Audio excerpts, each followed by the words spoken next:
Bonjour à tous les amis, j'espère que vous allez bien. Cette semaine, j'essaye la mythique Honda Africa Twin 1100 Adventure Sport avec cette boîte DCT à double embrayage.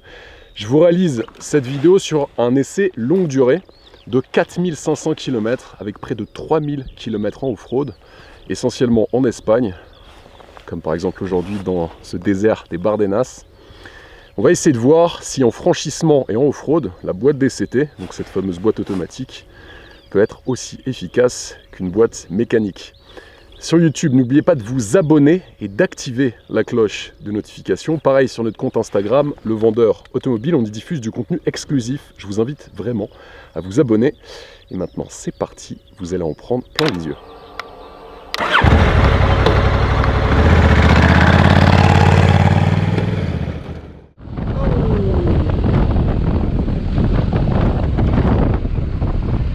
Mais il arrive de tort comme un porc.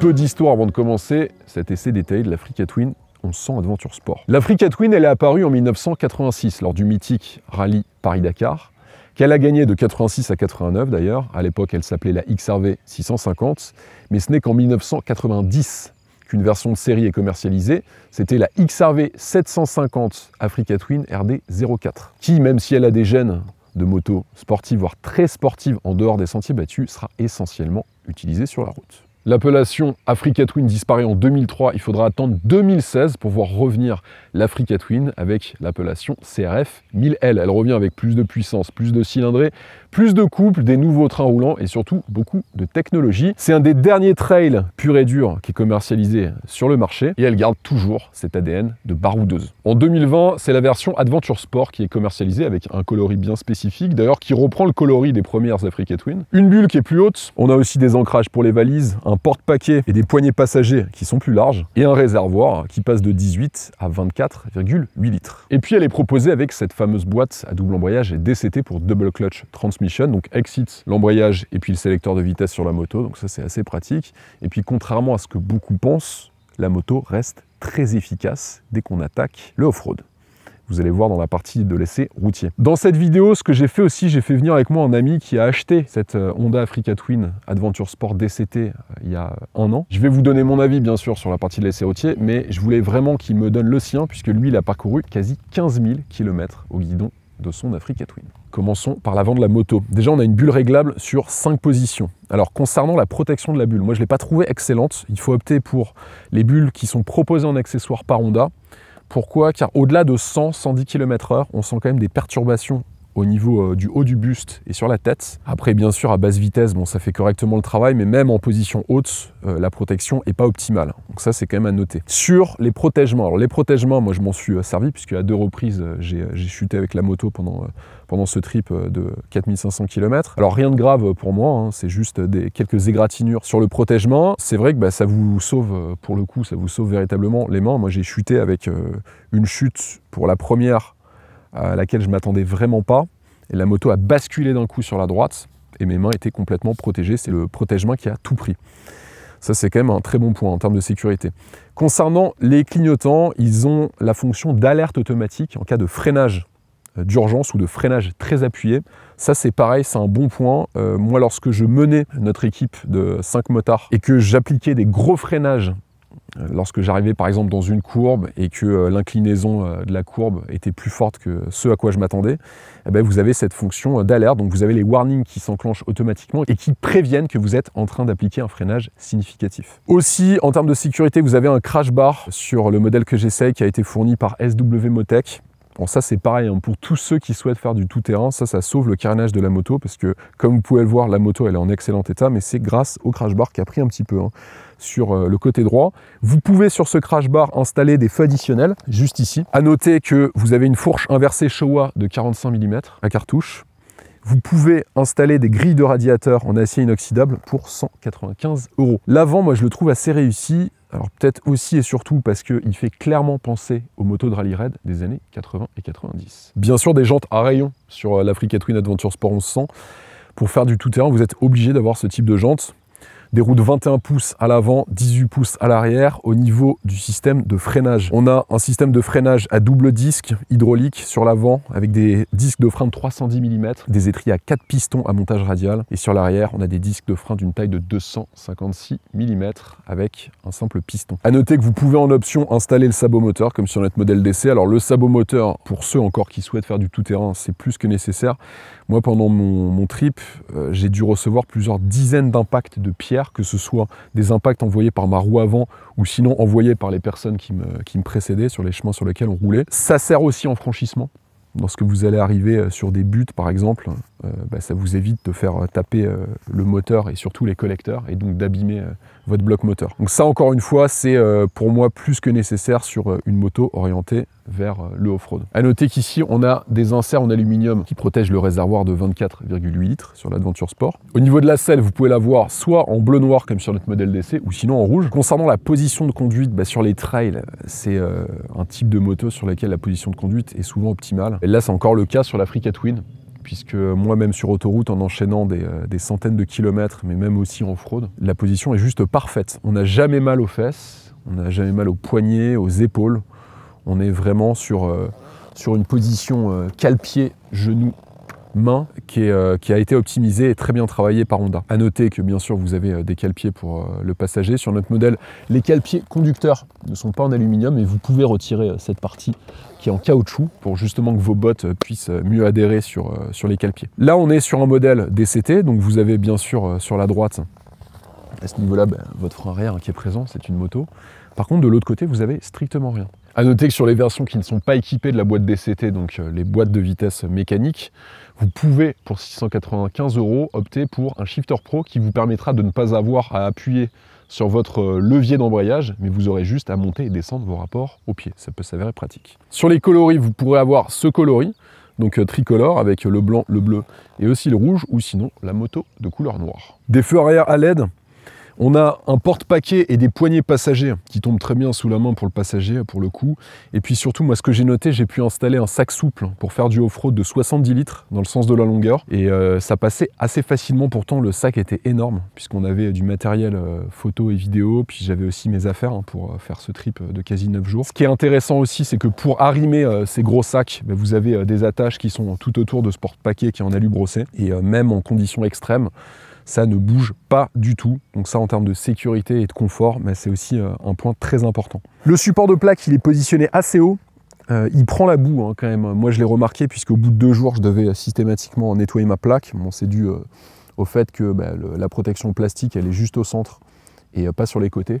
Donc forcément, vous avez les amas de boue et de poussière qui viennent se mettre ici. Donc avis aux amateurs de boue, il faudra faire très attention à ce que votre support de plaque soit visible. Et bien sûr, on a toujours ce système d'alerte automatique sur les clignotants en cas de freinage d'urgence. Bien sûr, pour ceux qui souhaitent faire pas mal de routes et non pas de off-road comme je l'ai fait, vous pouvez en option avoir accès à des packs d'accessoires avec des valises latérales et aussi des top cases. Et ça, vous pourrez les avoir soit en aluminium, soit en plastique. Concernant l'échappement, ce que j'ai noté, il était bien placé et il est assez protégé.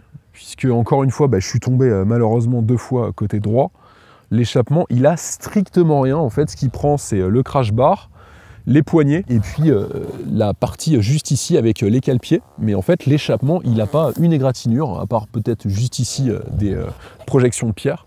Donc ça aussi, pour conserver votre moto en bon état, c'est plutôt un bon point. Sur son poids, en boîte mécanique, elle fait 238 kg et celle que j'essaye fait 248 kg. La boîte DCT pèse tout de même 10 kg sur la balance. Il faut noter que sa garde au sol s'élève à 25 cm. Donc ça aussi, en franchissement, ça vous permet de passer sans encombre. Il y a 3 hauteurs de selle proposées. Donc une selle basse, une selle moyenne et une selle haute, avec des hauteurs de selle qui vont de 82 à 89 cm, donc même les petits gabarits pourront monter sur cette Africa Twin Adventure Sport. Sur la selle, moi je ne l'ai pas réglée, hein, je l'ai laissée telle qu'elle, sur le modèle que je vous présente.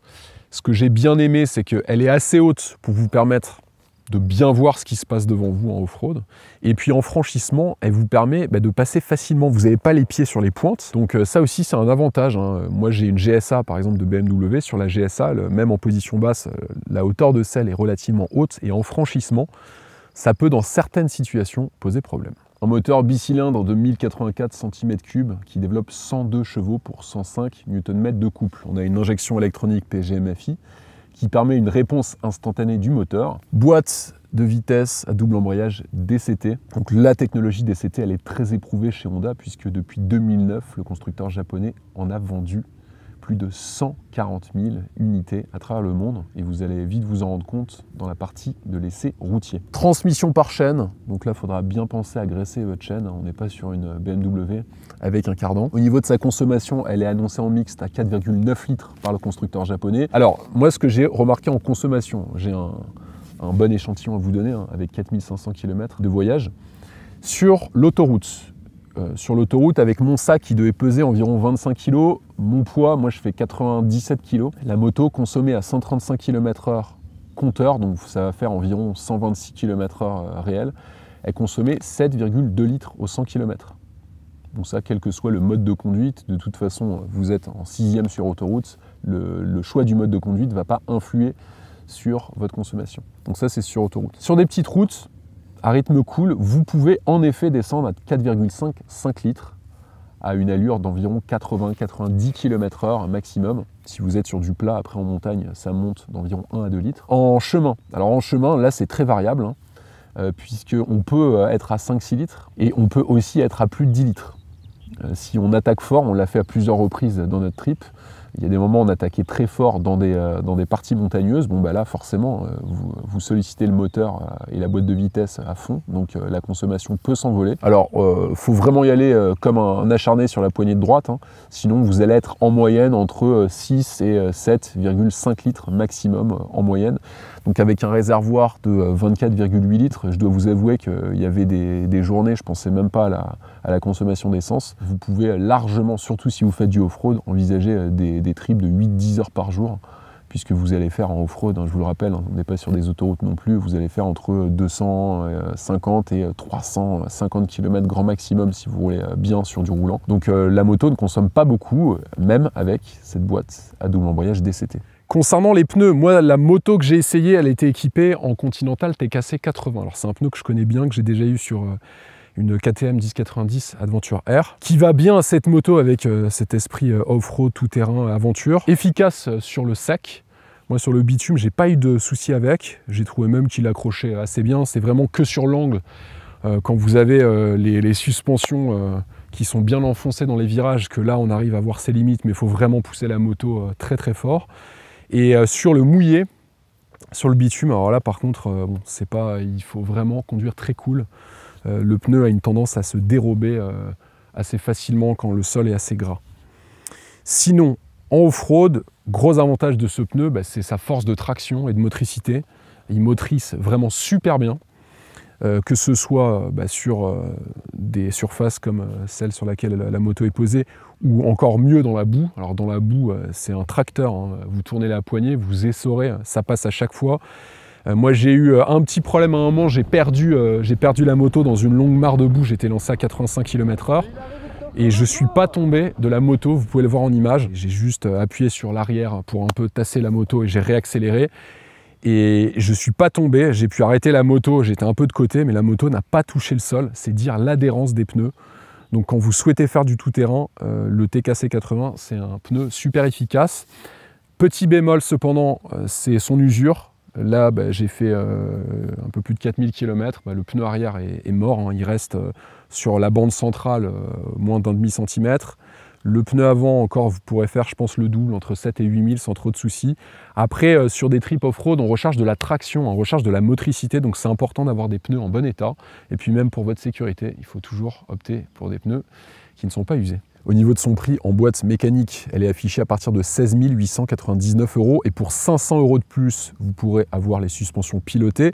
Et si vous souhaitez la version que j'essaye aujourd'hui, elle est affichée à 1000 € de plus avec la boîte DCT qu'en boîte mécanique. Et puis encore une fois, si vous souhaitez ajouter les suspensions électroniques, là il faudra ajouter 500 € de plus. Sachez que Honda France fait une remise de 1200 € pour tout achat d'une Africa Twin Adventure Sport jusqu'au 30 juin 2021. Et si vous optez pour une location, il y a 3 ans d'entretien offert. Quand je dis location, c'est location longue durée ou location avec option d'achat. Donc 3 ans d'entretien offert avec une aide à la reprise de 750 €. Et l'Africa Twin est une moto garantie 5 ans par le constructeur japonais. Si vous souhaitez des informations sur l'Africa Twin, essayez cette moto ou tout simplement l'acheter. Je vous ai mis un lien en description de la vidéo, donc cliquez sur ce lien, vous remplissez le formulaire jusqu'au bout avec toutes les informations qu'on vous demande et ensuite le concessionnaire Honda le plus proche de chez vous vous appelez dans les plus brefs délais. Un écran tactile TFT multifonction qui est entièrement personnalisable de 6,5 pouces qui inclut le Bluetooth, l'Android Auto, l'Apple CarPlay. Alors l'Android Auto et l'Apple CarPlay c'est filaire via un câble USB que vous pourrez brancher ici et vous pourrez mettre comme je l'ai fait avec ce support de smartphone Tigra, mettre votre smartphone juste ici et puis le connecter. Les points positifs de l'écran. Alors déjà, vous avez un pare-soleil, ça c'est très bien, surtout lorsqu'il y a de forts ensoleillements comme en Espagne. Ça c'est un excellent point. Au niveau de la police d'écriture, elle est facilement identifiable et lisible. Ça aussi, c'est super. Et puis, on peut facilement naviguer dans cet écran multimédia avec le commodo de gauche grâce à ces boutons multifonctions qui sont juste ici. Sur cet écran d'instrumentation, il est assez basique, mais on a l'essentiel. Donc, il affiche la vitesse, le rapport engagé et les différents voyants de feu, moteur et aussi ici, lorsque vous êtes au point mort. La jauge à essence, pareil, elle est facilement identifiable et lisible. Et puis, on a en fonction des modes de conduite, juste en dessous, vous avez les paramètres qui sont réglables juste en dessous. Donc là, par exemple, je suis en utilisateur 1, j'avais mis le power, donc la puissance moteur au maximum, engine brake, donc ça c'est le frein moteur au maximum, et j'avais mis le T pour torque, contrôle du couple que vous pouvez aussi régler. Alors en fonction des modes de conduite, donc là je vais changer les modes de conduite, vous avez des affichages qui sont différents. Regardez, là par exemple, vous voyez en mode cyclo, là j'ai le power qui est au minimum et l'engine brake qui est un niveau assez élevé. Seul petit bémol, alors moi ce qui m'a un peu dérangé dans mon trip en off-road, c'est que lorsqu'on est en off-road, je vais m'y mettre hors route. Il faut désactiver l'ABS. Alors l'ABS pourquoi? Ça vous permet déjà de faire des glisses, donc ça vous permet de bien faire glisser l'arrière et d'avoir l'ABS sur la roue avant qui va se déclencher mais avec un effet à retardement. Donc ça ne va pas être intrusif lorsque vous attaquez en tout terrain. Le seul problème, c'est que là, je dois déjà, à chaque fois que j'éteins le moteur et que je le rallume, donc en tout terrain, dès que vous avez un obstacle, souvent vous allez aider vos amis, là on se retrouve à devoir aller dans le mode hors route, de sélectionner l'ABS, de se mettre, voulez-vous vraiment désactiver l'ABS RR? Là je mets oui, et là j'active, et là je suis désactivé. Par contre, si j'éteins la moto, je vais vous faire la démonstration, hop, je vais éteindre la moto, je vais rallumer. Il y a un temps d'allumage qui est d'ailleurs plutôt long sur l'Africa Twin, il ne faut pas être pressé. Donc là, je suis dans mon mode hors route. Voilà, là, il m'a désactivé l'ABS. Donc je dois refaire la manipulation à chaque fois. Alors ça, c'est pas pratique. Je pense qu'il y a moyen aussi de le désactiver définitivement. En tout cas, j'ai pas réussi à le faire pendant mon trip. Donc l'écran d'instrumentation, vraiment bien. On a un rappel, si votre écran d'instrumentation tombe en panne, juste en dessous, on a un rappel déjà de votre kilométrage total, du rapport engagé et aussi de la vitesse. Donc en fait, on a un double affichage entre la vitesse et le rapport engagé, entre l'écran TFT multifonction et le petit écran juste en dessous. Sur le commodo de gauche, donc, vous pouvez naviguer dans votre écran d'instrumentation avec ces commandes. Enter, back, là vous pourrez changer vos playlists. Il y a un bouton de favori qui est disponible, bouton de klaxon juste ici. Et puis les clignotants, les warnings, et là vous pourrez baisser les rapports de votre boîte DCT avec ce bouton et juste derrière, ici, Donc ça tombe assez bien sous la main. Là, vous pourrez monter vos rapports. Alors bien sûr, c'est un coup à prendre, hein, parce que c'est vrai qu'on n'a pas l'habitude sur une moto de ne pas avoir d'embrayage, de ne pas avoir de sélecteur de vitesse, et puis surtout de passer les vitesses avec des commodos qui sont souvent positionnés à ce niveau-là pour le klaxon ou les clignotants. Donc moi, ça m'a mis quand même une bonne petite journée avant de m'y faire et de pouvoir aller vite et attaquer avec le mode manuel. Juste au-dessus, là, vous pourrez répondre à vos appels téléphoniques. Sur le support de smartphone, faites attention à une chose, si vous optez pour l'acquisition de cette moto, c'est qu'avec les pneus, qui sont des pneus tout-terrain, il y a beaucoup de vibrations et de remontée du coup de vibrations dans le guidon, ce qui fait que là j'ai installé ça. Donc là c'est pas un sponsor, hein, c'est moi qui l'ai acheté celui-là. Donc vous pouvez mettre votre smartphone de cette manière. Le problème c'est que avec les pneus ça va pas mal vibrer, même sur route, hein, je parle même pas de tout-terrain. Et c'est un problème qui est connu sur les smartphones, notamment les iPhones.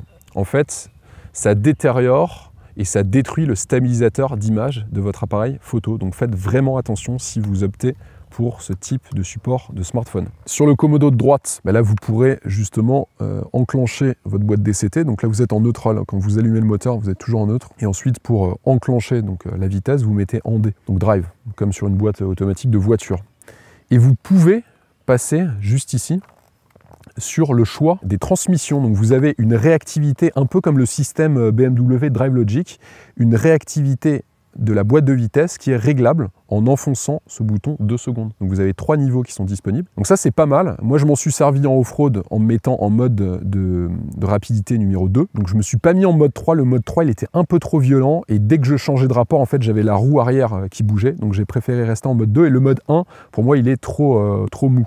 Donc si vous souhaitez avoir un rythme un peu plus fort, il faut mieux vous mettre en réactivité numéro 2 sur la boîte de vitesse. Le bouton qui est juste ici vous permet de switcher entre l'automatique et le manuel.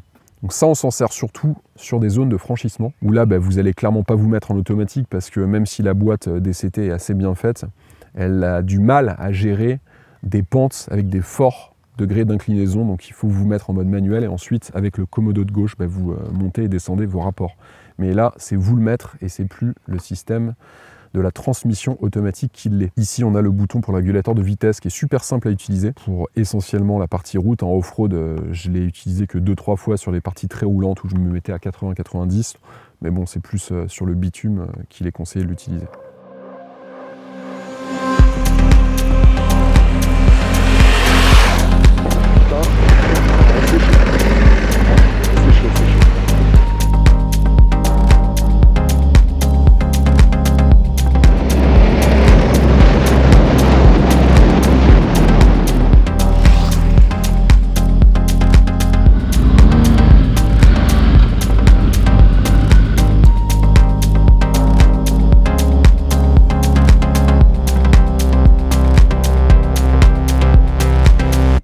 Quelques petites précisions sur le trip qu'on a réalisé. Donc on est parti de Paris, exactement.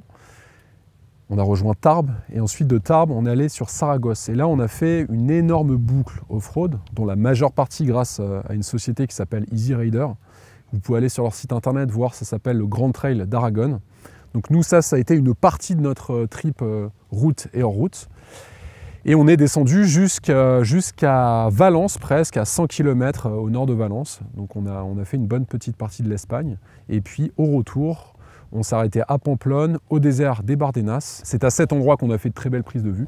Et ensuite, on est remonté à Paris, donc en tout près de 4500 km.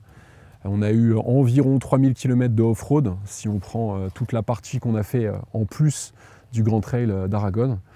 Un voyage juste exceptionnel, vous allez le voir en images. Place maintenant à l'essai routier. Alors, ce que j'ai fait pour que vous entendiez bien mes commentaires sur l'Africa Twin, c'est que je l'ai enregistré en statique et je vous mets en insert les prises de vue que j'ai réalisées lorsque je roulais avec l'Africa Twin en Espagne. Effectivement, sur le off-road, c'est assez difficile d'imprimer un rythme correct, de vous parler de choses techniques, puis tout en étant safe niveau sécurité. Et vous allez voir que sur les images, c'était un petit peu compliqué de faire les deux. Alors, le premier élément dont je souhaitais vous parler, c'est bien sûr la sélection des modes de conduite. Vous en avez 6. Il y a 4 modes de conduite qui sont prédéfinis. Donc, vous avez le mode Tour, Gravel, Off-road et aussi Urban. Et puis, vous avez 2 modes de conduite qui sont entièrement personnalisables. Les modes User 1 et User 2. Alors, moi, ce que j'ai utilisé le plus, c'était le mode Tour, cyclo-tour, que je vous ai montré il y a quelques instants. Sur la route, je trouve qu'il va très bien. Après, je m'étais mis quand même en mode User 1 où j'avais tous les éléments pour imprimer un rythme élevé. J'avais la puissance à fond, engine brake, je l'avais un peu baissé. Et puis j'avais aussi réglé, comme je le souhaitais, l'intervention de l'ABS. Parce que vous pouvez régler en fait plusieurs choses selon les modes de conduite. Vous avez la puissance du moteur, le frein moteur, la réactivité de l'ABS et aussi le HSTC pour Honda Selectable Torque Control. Donc ça, c'était pour la route. Ensuite, sur le off-road, bien sûr, j'étais en mode off-road. Je désactivais l'ABS, comme je vous l'ai montré. Ça me permet vraiment d'imprimer des rythmes élevés et puis surtout de ne pas être gêné lorsque j'en ai besoin. Par exemple, si j'ai envie de faire glisser la roue arrière, ça me permettait d'appliquer un freinage qui lançait une glisse arrière et ensuite je pouvais rouvrir les gaz en grand pour repartir assez fort. Il y a sur cette moto vraiment des modes de conduite qui sont très marqués. Je vous en parle souvent dans mes essais de voitures. Il y a des voitures pour lesquelles les modes de conduite n'influent que très peu sur la réaction du châssis, du freinage, la réponse moteur, etc. Là, vous avez vraiment une moto à deux visages. Vous pouvez tout à fait évoluer en mode cool sur la route et la transformer en bête de rallye raid lorsque vous êtes en off-road. Et ça, j'ai trouvé ça génial et c'est vrai que j'avais beaucoup d'appréhension là-dessus, surtout avec la boîte DCT. Et la moto ne vous piège jamais. Honnêtement, en quasi 3000 km de off-road, j'ai pas eu un moment où la moto, j'ai pu la mettre en défaut. On va dire que la seule chose, mais ça c'est à vous de le régler, c'est l'intervention du HSTC. Le HSTC peut, dans certaines situations extrêmes en off-road, vous bloquer un petit peu avec la boîte de vitesse. Alors typiquement, moi, le seul moment où j'ai été bloqué entre la boîte DCT à double embrayage et le contrôle du couple, c'était dans une montée qui était très pentue, avec beaucoup d'obstacles, des difficultés à vraiment bien faire motricer la roue arrière. J'étais en première et j'ai foiré l'obstacle parce qu'à des moments, en fait, le HSTC me bloquait le patinage de la roue, ce qui fait que je perdais en vitesse. Et donc quand j'ai dû franchir l'obstacle, je me suis retrouvé bloqué. C'est le seul moment et la seule limite du mode de conduite off-road que j'ai pu noter sur cette semaine. Après, la deuxième limite sur le mode de conduite off-road, je dirais que c'est le frein moteur. On n'a pas le même frein moteur, même si vous le mettez à fond, que sur une moto avec une transmission mécanique. Ça aussi, c'est bien dommage. Et j'ai pu voir la différence parce que j'ai évolué avec d'autres motos, notamment des BMW 1250 GS, qui avaient un frein moteur qui était assez marqué. Et sur des zones avec beaucoup de cailloux qui étaient assez glissantes, moi j'étais obligé de faire des freinages pour ralentir le véhicule, alors que eux, ils jouaient tout au frein moteur et c'est vrai que ça leur permettait de passer plus vite et plus fort. Voilà, donc après, sur ces modes de conduite, ils sont entièrement personnalisables, donc à vous aussi de choisir les réglages que vous souhaitez en mode User 1 ou User 2, ou sinon tout simplement faire appel au mode de conduite prédéfini. En termes de sécurité, vous avez aussi ce système d'anti-wheeling. Alors avis aux amateurs de roues arrière, cet anti-wheeling, il est réglable sur 3 positions. Donc vous avez une intervention faible, moyenne ou sinon une forte intervention. Comment il marche? Vous avez une centrale inertielle qui va calculer en fait l'angle de tangage du véhicule et puis aussi la vitesse de rotation des roues avant et arrière et ainsi agir pour venir ralentir la vitesse de rotation de la roue arrière. Alors ça, c'est surtout sur la route que moi j'ai pu voir l'efficacité de ce système. En tout terrain, surtout sur les routes sur lesquelles j'ai évolué, c'était un petit peu plus dur. Mais par contre, moi je l'avais mis en intervention la plus faible possible et on voyait vraiment la différence lorsque notamment on arrivait sur des zones où on motrissait beaucoup mieux, notamment avec des pierres. Si vous n'aviez pas l'anti-wheeling, la roue avant se dérobe et se lève hyper facilement, surtout lorsque vous mettez le mode power au maximum. Et au contraire, si vous réglez l'intervention de l'anti-wheeling sur la position la plus forte, là vous pourrez vous lever tôt pour lever la roue avant, ne serait-ce que de 10 cm. Sur le commodo de droite, juste en haut, on retrouve une commande qui vous permet de régler le volume sonore, mais aussi d'activer les poignées chauffantes. Vous avez les poignées chauffantes sur la moto et vous pourrez aussi activer les feux automatiques grâce à ce commodo. Juste en dessous, on retrouve le régulateur de vitesse. Alors il est bien fait ce régulateur, pourquoi? Parce qu'il est facilement activable.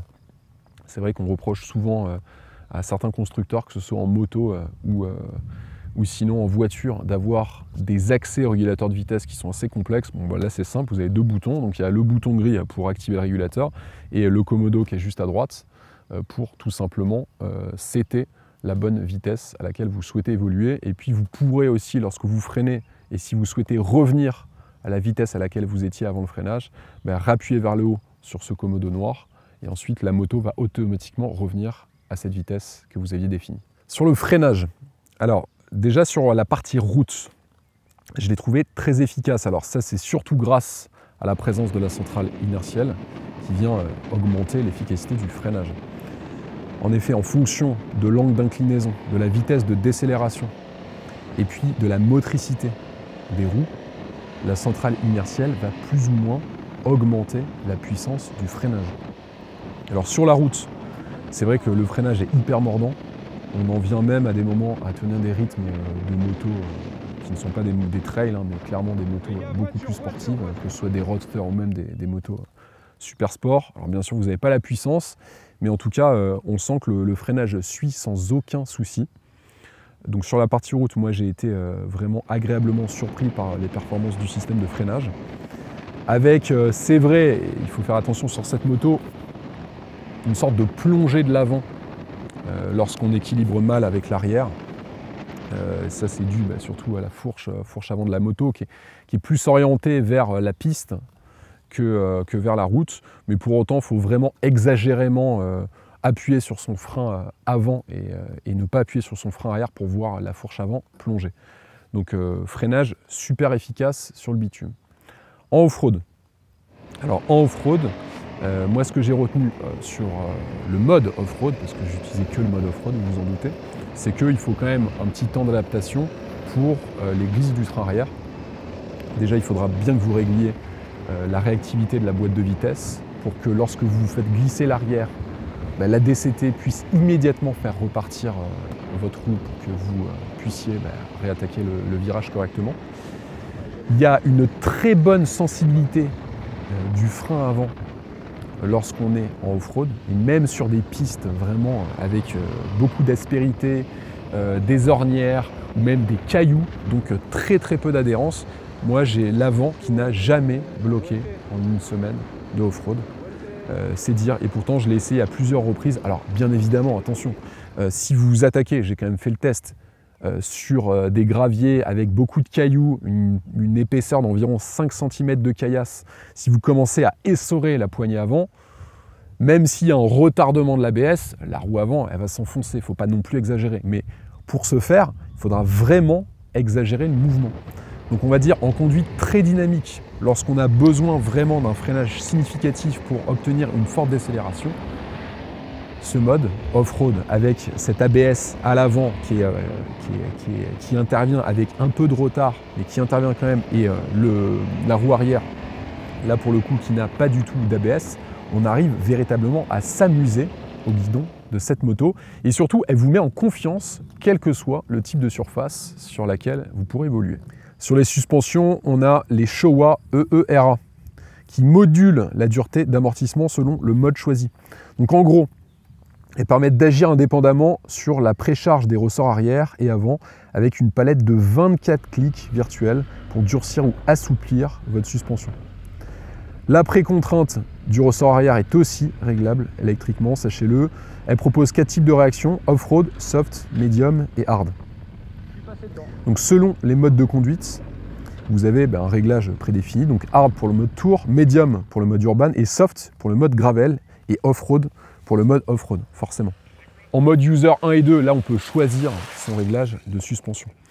Alors sur les suspensions, ça c'est un point, je voulais absolument vous en parler, et surtout j'ai pu comparer l'efficacité de ces suspensions face à sa concurrente directe, la BMW 1250 GS. Alors, je pense que c'est un des plus gros points forts de cette moto, c'est son système de suspension. Déjà, elle absorbe les aspérités de la route, les obstacles d'une manière mais juste exceptionnelle, et surtout, on arrive à enchaîner dans un confort royal les obstacles et les difficultés. Exemple, dans des montées avec beaucoup d'ornières, beaucoup de trous, beaucoup d'aspérités, la moto, il suffit juste que vous mettiez debout et elle travaille toute seule. Vous avez l'impression d'être véritablement sur un coussin d'air. Il faut vraiment arriver très fort sur un obstacle comme une pierre, par exemple, pour ressentir la suspension taper ou sinon attaquer très fort un saut pour entendre la suspension venir en butée. Alors moi, sur une semaine, et pourtant j'ai attaqué assez fort, j'ai eu 2 fois la suspension qui est venue en butée, mais j'étais sur des obstacles lancés à plus de 90-100 km/h pour voir la suspension aller jusqu'au bout. Sinon, ça vous permet non seulement déjà de passer les obstacles, mais ça vous permet surtout d'avoir un confort d'utilisation dans une évolution off-road juste hors norme. Pour moi, de tous les trails que j'ai essayés, en termes de suspension, c'est clairement la numéro 1. Sur la boîte DCT pour le Double Clutch Transmission. Alors, je dois vous avouer, moi c'était ma plus grande inquiétude quand on m'a proposé de faire un essai off-road longue durée de cette moto, c'était de voir si cette boîte à double embrayage était efficace. C'est vrai que lorsqu'on fait du off-road, même sur bitume, hein, c'est aussi vérifiable, mais c'est surtout vérifiable en off-road, on joue beaucoup avec l'embrayage. L'embrayage, il vous permet de glisser, il vous permet d'avoir plus de force motrice pour attaquer un obstacle, il vous permet surtout de sentir la moto. Donc lorsqu'on vous dit qu'il n'y a plus d'embrayage, pour moi personnellement, je pensais, à tort, que la DCT allait être plutôt un ennemi qu'un allié pour mon évolution en tout terrain. Eh bien, je me suis bien gouré. Je me suis bien trompé pour plusieurs points. Alors déjà, ça vous apporte un confort réel qui vous permet de diminuer votre effort et donc de diminuer votre fatigue à la fin de la journée. Vous n'avez plus d'embrayage, vous avez juste à gérer l'accélération. Pour vous mettre debout et passer vos vitesses, ceux qui font du tout-terrain savent de quoi je parle. C'est toujours un peu fastidieux, surtout lorsqu'on est dans des zones avec beaucoup d'obstacles. Alors on prend le coup, bien sûr, il faut bien régler son sélecteur et ça passe. Là, avec la DCT, vous n'avez plus à vous poser la question. Hein. Vous tournez la poignée comme sur un scooter et on garde la réactivité d'une boîte de vitesse traditionnelle. Ça aussi, c'est un point super important. Là aussi où j'avais très peur, c'était, comme je vous l'expliquais il y a quelques instants, pour les relances. Donc pour les relances, lorsque par exemple vous faites glisser l'arrière et vous relancez la moto, là il faut en revanche obligatoirement régler la réactivité de la boîte DCT. Si vous ne faites pas ça, vous risquez d'avoir des problèmes. Donc moi je me suis mis en mode 2, comme je vous l'expliquais, et en mode 2, vous faites glisser l'arrière, vous réaccélérez, la réactivité est immédiate. Ça aussi, c'était une de mes craintes. Je pensais que la boîte n'allait pas être réactive et je me suis aussi trompé là-dessus. Autre point aussi important, comme je vous l'indiquais, dans les franchissements. Alors en franchissement, on a besoin de cette force motrice, on a besoin de faire jouer l'embrayage. C'est vrai, sur certains obstacles, il faut prendre le coup de main. C'est-à-dire il faut vous positionner là, pour le coup peut-être en mode 2 ou peut-être en mode 3 sur certains obstacles pour avoir la force motrice immédiate. Il faut vous lancer. Donc là, vous n'aurez pas la réactivité de l'embrayage. C'est un peu on-off. Même si la boîte DCT fait très bien le travail, il faudra que vous preniez votre courage à deux mains et il faut attaquer les obstacles assez fort avec cette moto. Alors faites attention parce qu'elle pèse quand même 250 kg hein, avec la boîte DCT, 248 pour être plus précis. Donc voilà, il y a une manière déjà d'une part de régler la moto et d'autre part de la conduire qui doit être appréhendée lorsque vous conduisez cette moto. Mais pour le coup, moi sur une semaine de off-road, à aucun moment je me suis senti en difficulté par rapport aux autres motos qui étaient équipées de boîtes mécaniques. À aucun moment j'ai eu peur d'imprimer des rythmes très forts, même comme je vous le disais avec ce frein moteur qui est un peu moins important que sur une boîte mécanique traditionnelle. Donc le pari de Honda de proposer sur un trail aventure une boîte DCT est clairement réussi pour moi. À la fin de la semaine, je suis devenu même dithyrambique sur cette boîte, alors qu'une semaine avant, j'étais le premier à critiquer cette boîte. Je dois vous faire une confidence. Quand j'ai demandé à Honda une moto pour faire un trip, je leur avais demandé en boîte mécanique. Et ils m'ont dit, mais tu vas voir, en boîte DCT, ça va passer. Je leur ai dit non, ça ne passera pas. J'étais certain de mon coup que j'allais me tôler à la première ornière, au premier obstacle ou premier franchissement. J'étais certain qu'une boîte automatique n'était pas adaptée. Bon, vous le voyez en image, hein, les images parlent d'elles-mêmes.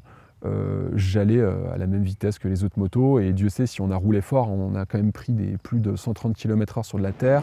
On imprimait des rythmes à des vitesses de 80-90 km/h sur de la terre avec des virages, des glisses. On n'a pas ménagé les motos, on a même, à certains moments, il y avait un autre groupe qui faisait le même parcours que nous en enduro, avec des enduros. Alors, bien sûr, attention, je vous vois venir, ceux qui font de l'enduro, ils vont me dire, mais une enduro, ça va plus vite. Mais bien sûr, ça va plus vite en franchissement. Ça pèse 100 à 130 kg de moins qu'une Africa Twin. Donc, heureusement que vous allez plus vite. Par contre, sur du roulant, et c'était le cas, là, on arrivait à doubler les enduros. Parce que, voilà, vous roulez à 120, 130, même 140 km/h sans aucun souci. Vous pouvez même faire du régulateur si vous êtes chaud. C'est moins le cas sur une enduro. C'est quand même un peu plus dur de tenir des vitesses aussi élevées.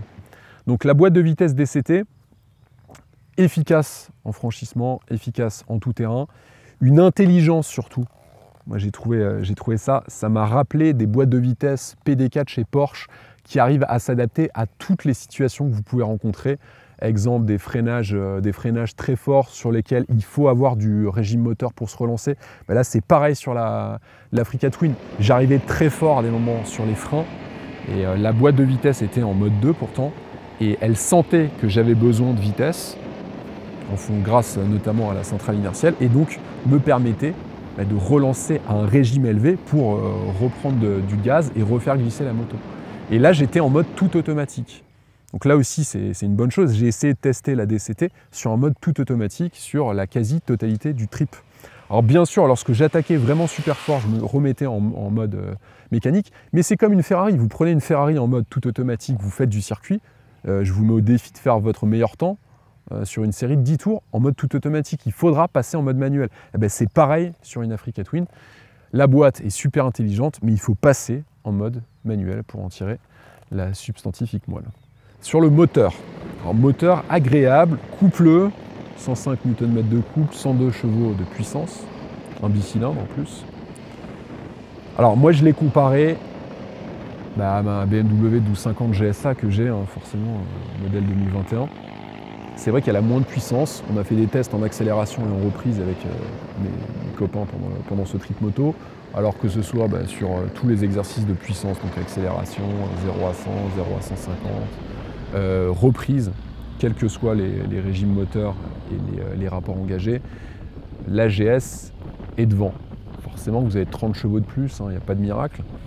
Mais c'est pas tellement là-dessus qu'on va attendre l'Africa Twin, c'est pas sur ses performances importantes, sur des performances exacerbées qu'on va aller la juger, mais c'est plus sur le confort qu'elle vous apporte. Et cet agrément de conduite qui est juste royal. C'est ça que j'ai beaucoup aimé dans cet essai off-road, c'est que déjà on pousse les machines dans leur retranchement. La puissance, on la cherche, certes, mais on n'est pas toujours à l'affût de la trouver, puisque on est en off-road, donc on n'est pas tout le temps avec la poignée essorée, parce que sinon ça ne se passe pas très bien. On cherche surtout de l'efficacité, du confort et de la souplesse. Parce que quand vous roulez entre 5 et 10 heures par jour, vous avez les bras à la fin de la journée qui sont juste rincés. Et moi j'ai trouvé que l'Africa Twin là-dessus apportait beaucoup et que son moteur était largement suffisant. Pas besoin d'un moteur de 150 ou 160 chevaux comme sur une KTM 1290 Adventure. Ce moteur de 102 chevaux est largement suffisant et surtout avec cette boîte de vitesse ultra réactive, fait super bien le boulot. Alors en off-road c'est le cas, mais aussi sur la route. On n'est pas des pilotes, moi je ne suis pas un pilote et j'ai trouvé la puissance du moteur bien suffisante pour m'éclater. Pour préciser il y a quelques instants, je vais demander à un de mes potes qui m'a accompagné pendant le voyage, Arnaud, qui est propriétaire d'une Africa Twin 1100 Adventure Sport depuis maintenant 1 an, qui totalise, après notre voyage, quasi 15 000 km, et on va lui demander qu'est-ce qu'il en pense. Concernant l'off-road, alors là, véritablement, j'ai été conquis. C'était pour moi une surprise, je ne savais pas du tout à quoi m'attendre, surtout par rapport à d'autres motos qui ont été testées sur tous les continents. Et j'ai été bluffé, car quel que soit, je dirais, le rythme qu'on mettait sur du roulant, du semi-roulant, sur des passages plutôt lents, quel que soit le terrain, alors on n'a pas fait du sable, mais sinon que ça soit du gravier, de la pierre, de la piste, de l'eau, jamais la boîte DCT, je l'ai sentie en défaut. J'ai toujours été complète confiance. Étant précisé que j'étais en pneus Pirelli Rally Street, donc des pneus mixtes qui ont été dégonflés à 1,5 et jamais je n'ai eu la moindre difficulté sur, je dirais, ce qu'on appelle un usage normal. Dès que, en revanche, là, lorsqu'on a été sur une utilisation très technique, hein, je parle de passages où normalement il faudrait presque être en enduro, je dirais, là personnellement j'ai trouvé à la fois mes limites et sans doute les limites de la boîte DCT. Tu pourras illustrer, je pense, où à un moment donné je couche la moto sur une montée gravier instable. Voilà, donc toi tu as pu passer après en sélectionnant en manuel. Je pense que c'est ce qu'il faut faire effectivement sur les passages très techniques, se mettre en sélection manuelle pour que la boîte reste en première et qu'il n'y ait pas de décrochage à ce sujet. Autre chose, le confort, là encore, avec les suspensions qui sont vraiment impériales, je dirais, par rapport à d'autres motos maxi-trail qu'on a l'habitude de voir dans les essais.